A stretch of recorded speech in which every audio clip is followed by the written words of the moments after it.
तो आज के क्लास में हम बाल्यावस्था का संवेगात्मक विकास देखेंगे।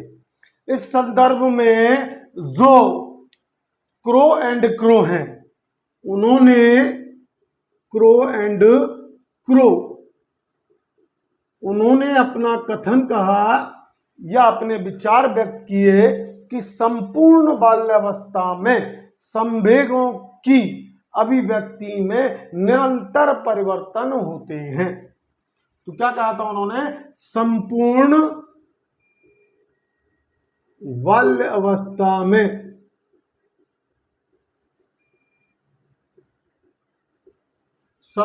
बाल्यावस्था में संवेगों की अभिव्यक्ति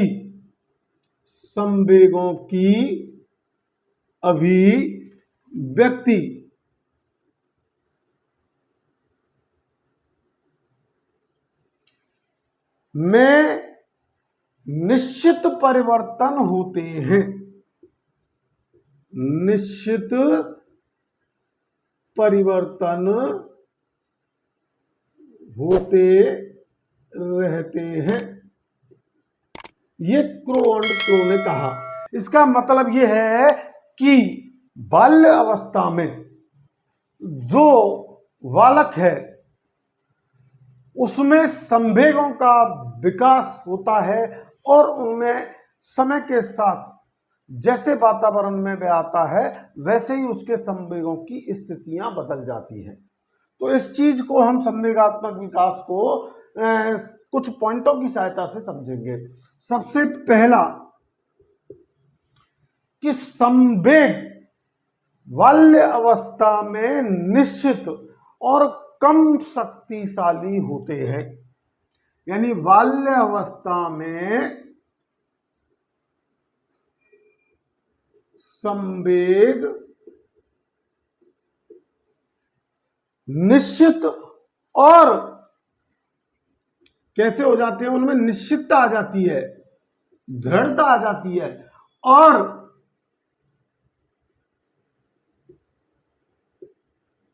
कम प्रभावशाली होते हैं।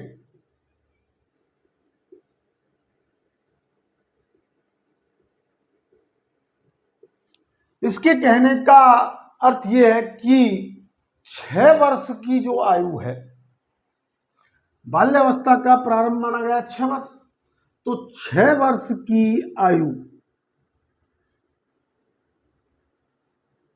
में भय और क्रोध पर बालक नियंत्रण पा लेता है। 6 वर्ष की आयु में जब आता है तो भय और क्रोध पर नियंत्रण प्राप्त कर लेता है।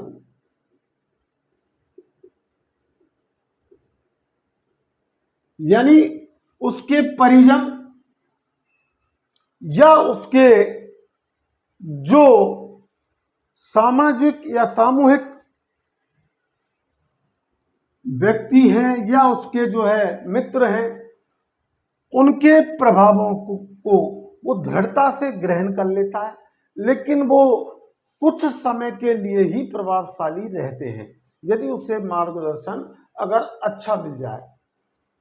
तो दूसरा हम पॉइंट देखते हैं कि संवेगों में शिष्टता आती है। इस अवस्था में यानी संवेगात्मक व्यवस्था में विकास में बाल्यावस्था में संवेगों में शिष्टता आती है। जो उसके विचार हैं, संवेग जो व्यक्त करता है, वो संवेगों में शिष्टता आती है। वह अपने शिक्षक का सम्मान करता है, वह अपने माता पिता के पैरों स्पर्श करता है, बड़ों का आदर करता है और अपनी माता पिता की बातों का आज्ञा का पालन भी करता है। लेकिन तो इसमें शिष्टता तो आती है, बाल्यावस्था में संवेगों में शिष्टता आती है, लेकिन साथ ही उसमें उसको दमन करने की क्षमता भी उत्पन्न हो जाती है। तो साथ ही उनको दमन करने की, यानी उसको दबाने की, दमन करने की क्षमता विकसित हो जाती है। वो ऐसे कि अगर कोई शिक्षक माँ बाप या उसके जो है बुजुर्ग के जो विचार या जो आदेश वो पालन नहीं करना चाहता, जो उसे अप्रिय लगते हैं, उनका वो दमन करने लग जाता है। हालांकि वो मना नहीं करता, लेकिन वो व्यक्त नहीं होने देता, फिर भी अपने आंतरिक रूप से उसका दमन करने की इच्छा उसमें विकसित हो जाती है। और दमन किसका करता है? जो उसे पसंद नहीं है।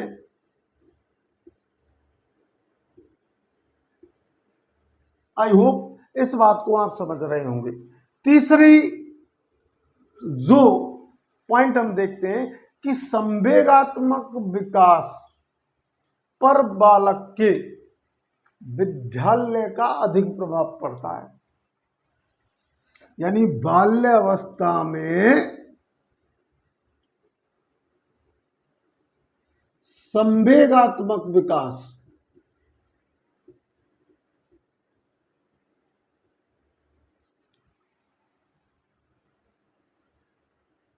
का प्रभाव उसके विद्यालय से पड़ता है। अब विद्यालय से कैसे पड़ता है? यानी विद्यालय का वातावरण उसके संवेगात्मक विकास में सहायक भी हो सकता है और अवरुद्ध भी हो सकता है। कैसे कि बाल्यावस्था में विद्यालय जब जाता है बालक, तो वहां अगर उसे आदर्श स्वतंत्रता और स्वस्थ वातावरण, और उसे कैसा मिल जाए उसके विकास के लिए? स्वस्थ वातावरण, तो फिर वो उसके संवेगात्मक विकास को तेजी से कर जाता है। तो संवेगात्मक विकास तेजी से होता है। लेकिन यदि शिक्षक का जो है या विद्यालय का वातावरण कैसा है? भय का है। अगर वातावरण कैसा है? भय का है, और उसको आतंक का है, उसे वो आतंक पैदा करने वाला है, कठोरता वाला है, आतंक का है या कठोरता का है, तो उस विद्यालय में उसका संवेगात्मक विकास विकृत हो जाता है, विकृत हो जाता है, यानी रुक जाता है। आई होप आप मेरी बात को समझ रहे होंगे। अब इसके बाद चौथी जो चीज आती है वो ये है कि शिक्षक का संवेगात्मक विकास में सबसे महत्वपूर्ण प्रभाव होता है। शिक्षक का संवेगात्मक विकास में महत्वपूर्ण योगदान होता है। शिक्षक का बालक के बाल्यावस्था में महत्वपूर्ण योगदान होता है।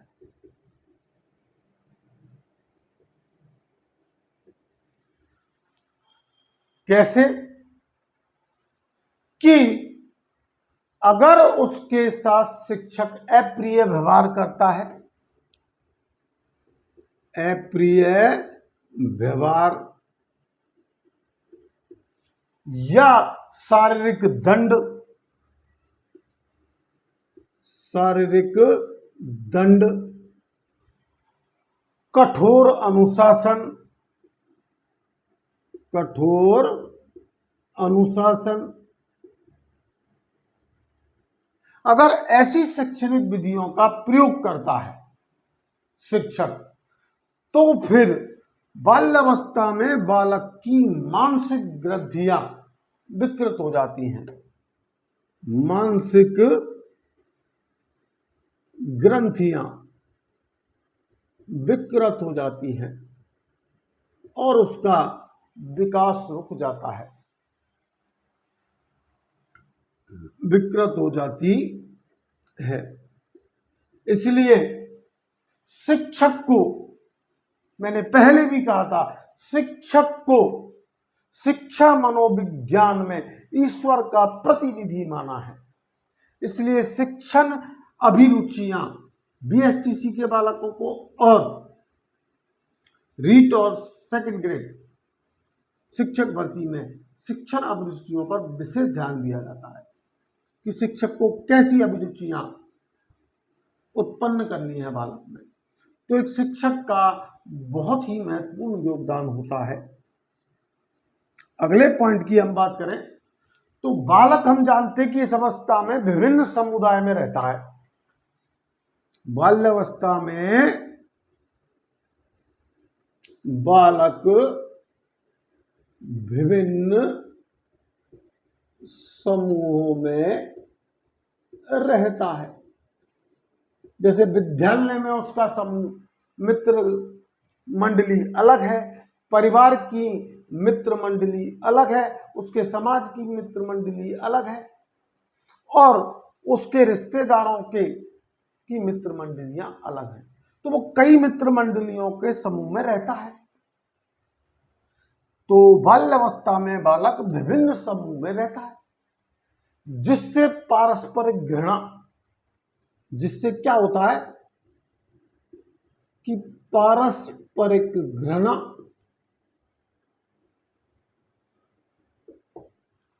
और देश और ईर्ष्या की भावना,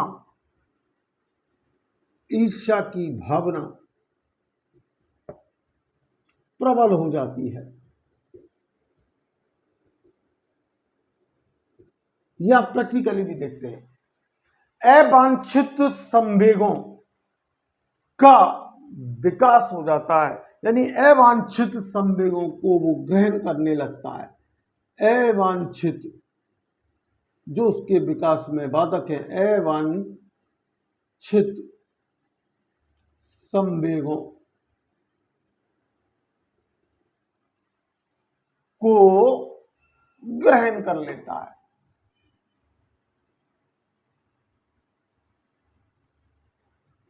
और हो सकता है उसमें कई तरीके की विकृत भावनाएं उत्पन्न हो जाएं। इस संदर्भ में अंत में देखिए, एलिस क्रो ने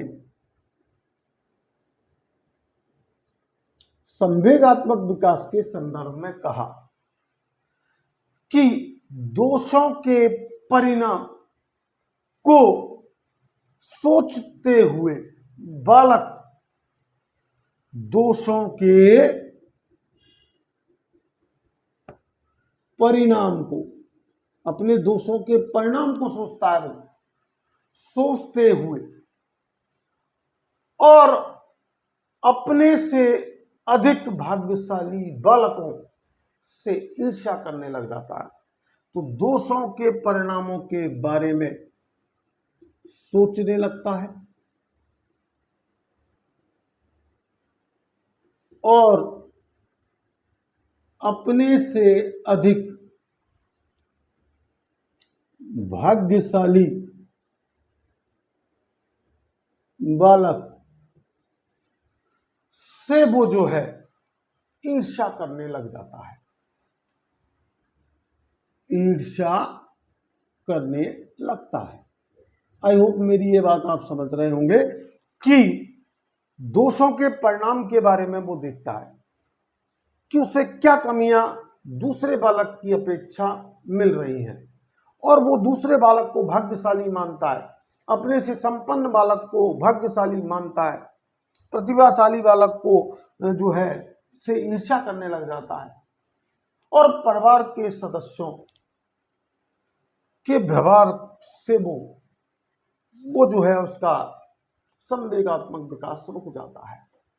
ये चीज किस पर डिपेंड करती है फिर? परिवार के सदस्यों के व्यवहार।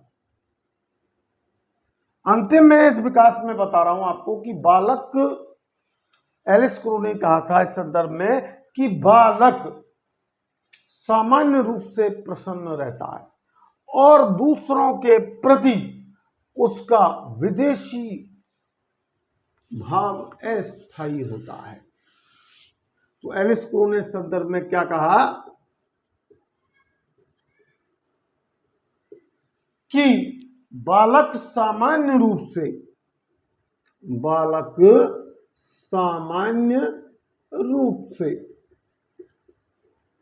प्रसन्न तो रहता है, लेकिन दूसरों के प्रति विदेश अस्थायी हो जाता है। लेकिन दूसरों के प्रति